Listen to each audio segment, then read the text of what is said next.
partie courte, messieurs, je vais juste vous demander si c'était la plus belle ambiance que vous avez vécue au Stade Vélodrome de toute votre histoire personnelle. On va commencer avec les images quand même de ce qui s'est passé avec ce but de Sakai qui a libéré tout le Vélodrome, des images tournées par notre photographe et réalisateur de l'émission, Nicolas Chabert. Et conseiller de Sakai, parce que on l'entend bien si vous tendez l'oreille, on l'entend conseiller Sakai.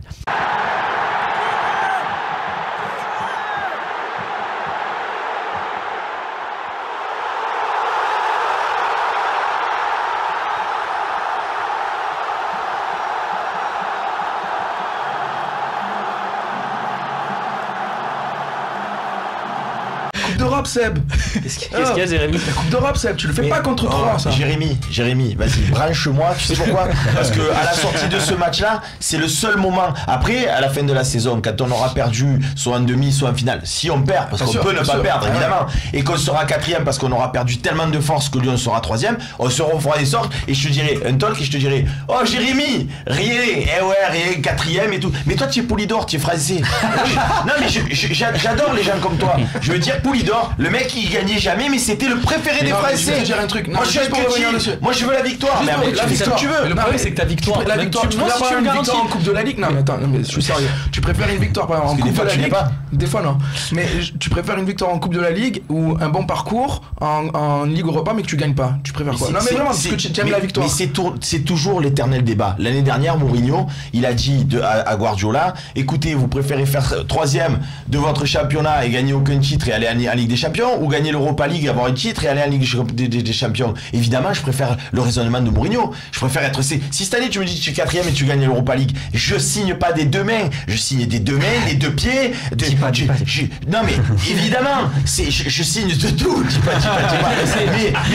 Mais la réalité, c'est que dans les probabilités, moi, j'ai un petit peu joué au poker avec un ami à toi, d'ailleurs, que tu connais plus depuis. C'est une histoire de pourcentage. Aujourd'hui, très sincèrement, tu trouves qu'il est plus facile de se tirer la bourre avec Lyon pour finir 3ème? En pourcentage, moi je te donne 50-50 avec Lyon. Oui. Pour finir 3ème, je te donne 50-50. C'est ou Lyon ou nous à 50-50. On a autant de chances que contre Arsenal ou l'Atlético en finale. Je nous donne, si je suis honnête après avoir vu les matchs contre Paris, contre Monaco, contre Lyon. Combien? Je donne 15% de chance. Contre l'Atlético, je donne 5. Un petit 15%. Je vais te répondre un truc. Et contre Arsenal, je donne 30. Moi, donc c'est quoi le plus facile pour être un et la Roma, ils avaient combien de pourcentage de 100? Zéro. Oh là là. Zéro. Donc le sport, c'est pas ils ont gagné pourquoi? Parce que le Barça, c'est des mongolitos. Ils ont gagné tout comme ça.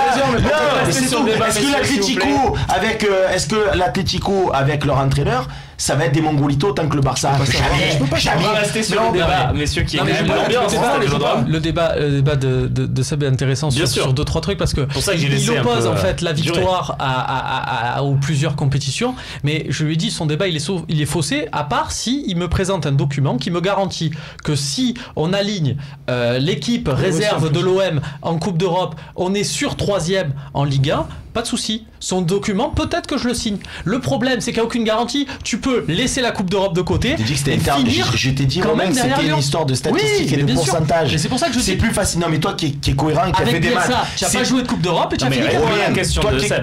Toi qui es cohérent et qui en plus a fait des maths. Aujourd'hui, tu as plus de pourcentage de finir 3ème en championnat dans ton duel avec Lyon, ou tu as plus de chances de gagner l'Europa League? Pour moi, les deux sont tellement liés que c'est. Non, mais tu as plus de chances de quoi? Évidemment, tu as plus de chances de finir 3ème du championnat. C'est tout ce que je dis, j'ai dit que ça depuis le départ. J'ai dit que ça. Maintenant, moi aussi, je fantasme, je le dis caméra 12, je le fantasme de gagner l'Europa League. Je veux gagner l'Europa League pour accéder à la Ligue des Champions. Je dis jure que ça va être très difficile. J'ai juste un petit point là-dessus, parce qu'il donne une analogie qui est intéressante avec Mourinho et Guardiola. Sauf que qu'est-ce qui se passe? Parce que évidemment, Mourinho a fini 6ème en Première Ligue, mais a gagné l'Europa League, il est en Champions League. Guardiola, lui, a fini 3ème et a eu 0 trophée l'an dernier. Sauf que cette année, qu'est-ce qui se passe? Guardiola a joué, à vouloir jouer et compagnie. Il a développé une équipe et compagnie qui s'inscrit dans la durée et qui cette année récolte les fruits de son travail. Ils sont premiers avec 15 points d'avance. Là où Mourinho, qui est quelqu'un, un homme de coup, et qui a dit moi je m'en fous, on calcule, on favorise cette compétition et pas là, c'est du court terme. Et cette année il a son vestiaire à dos, c'est compliqué, et ils sont à la traîne en championnat. C'est peut-être lié aussi, faut pas se dire ça s'arrête là. Enfin, on est dans une dynamique. L'ambiance, messieurs, c'est le thème de ce deuxième débat. L'ambiance, c'est le top. C'était la plus belle ambiance que tu as vécue au stade? depuis ta plus tendre enfance, Seb, où tu as vécu des trucs. C'est pas comparable parce qu'on a vécu on a vécu des ambiances de folie au Stade Vélodrome, mais ce qui m'a beaucoup plu hier, et ça je l'ai pas vu souvent, je l'ai vu, mais pas souvent, c'est que en général dans les matchs de l'Olympique de Marseille au Stade Vélodrome, le stade avant, c'est toujours une folie, c'est une fournaise, ça chante, ça saute, ça crie, c'est toujours le top. Mais quand j'ai déjà vu Paris marquer une première fois au Stade de Vélodrome, le but en clair, Monaco, Lyon, peu importe qui, là le stade il fait climatisation. Tu n'entends plus rien. Là hier, les autres ils ont marqué, j'ai fait merde, tu vois, j'ai pas dit chouette, on va sortir. Tu vois ce que je veux te dire, je suis supporter, faut arrêter de me faire passer pour un abruti. J'ai dit merde, j'étais dégoûté. Et d'un coup le stade il a fait allez, et hop c'est reparti. Et ça a été le déclic aussi. Ils ont vraiment joué le public, ils ont vraiment joué le rôle de 12e homme. Fabrice, c'est la plus belle ambiance que tu as vu au Stade Vélodrome? C'est une super ambiance quand même. On parle de ce stade, de ce nouveau stade avec 62 000 personnes. C'est incroyable, mais est-ce que c'est la plus belle? Pour moi, c'est pas la plus belle parce que je garde dans le cœur. On a tous été des mômes, et quand on est enfant, on regarde ça avec les yeux un petit peu plus de l'amour, on va dire, de chimère, quoi. Et c'était l'OM Benfica, cette fameuse demi-finale. Où on se fait éliminer après à Benfica, et ça j'ai vécu ce moment-là, et pour moi c'était le plus beau moment de ma vie au Vélodrome, c'était celui-là. D'accord. Jérémy? Moi ça rentre quand même dans mon top 3 là, avec allez, c'est quoi ton top 3? Newcastle et Manchester avec le but de Gallas aussi. C'était vraiment magique. Ça c'était la Ligue des Champions. Ouais. C'était la Ligue des Champions, mais hier c'était vraiment incroyable, vraiment. On a profité enfin de cette enceinte, des capacités de ce stade, et c'est là où je me dis qu'au final on doit quand même pas trop la ramener, ce que je te disais tout à l'heure, parce que ça fait quand même 4 ans maintenant qu'on va avoir ce nouveau stade, et j'ai l'impression qu'on s'en est vraiment servi qu'une poignée de fois. Donc c'est à réfléchir là-dessus. Je voudrais juste en placer une. J'aurais bien aimé que Christian Cataldo, alors on l'excuse parce qu'il a eu une extinction de voix, il est vraiment pas bien, il peut pas parler, on espère que ça va vite revenir pour lui au niveau des cordes vocales. J'aurais aimé lui dire aussi, parce que j'ai vu beaucoup de groupes, alors pas lui en général, mais d'une manière taxer les gens qui prenaient leur place de touristes et compagnie. Moi j'ai vu en virage des vrais supporters de l'Olympique de Marseille, j'ai vu des gens, et surtout qui n'étaient pas là dans ce calcul là, c'est-à-dire que, et ce que j'ai mis dans l'article, même voilà, on a ce raisonnement avec Seb, on se tire un peu ce chamin en se disant oui, l'Europa League, le championnat.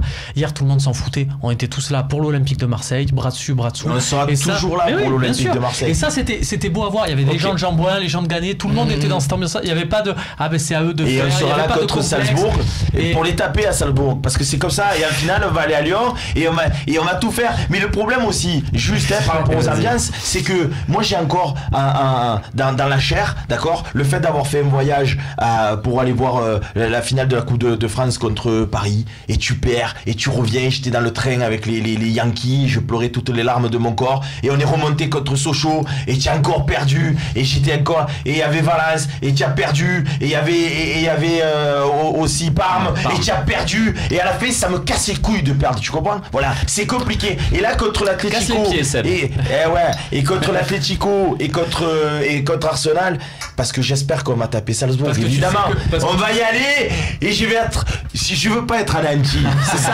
c'est de la peur aussi quelque part, tu comprends ce que je veux te dire? Voilà. On avance messieurs, on va parler de Garcia et de sa compo qui a surpris quand même avec cette défense à 5.